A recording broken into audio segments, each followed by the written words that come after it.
Keď sa ma budeš pýtať slovensky, tak mi tak automaticky príde, ako odpovedať slovensky. Tak cyklistika je môj život. Jednak som si vypracoval nejaké návyky v priebehu tej dlhej kariéry, takže bolo to stále o tom udržiavať sa v čo najlepšej kondícii.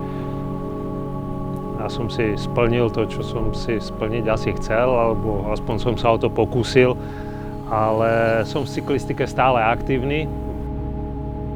Myslím si, že nie je potreba tomu úplne prepadnúť a snažiť sa ísť každý deň o niečo rýchlejšie, o niečo viac vatov než deň predtým, lebo takto rýchlo to nejde, ani to takto úplne nefunguje.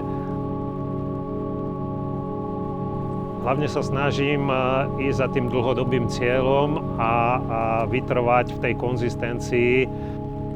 Som Jan Svorada, bývalý profesionálny cyklista, víťaz 11 etáp na Grand Tour a dneska už len hobby jazdec a fanúšik cyklistiky.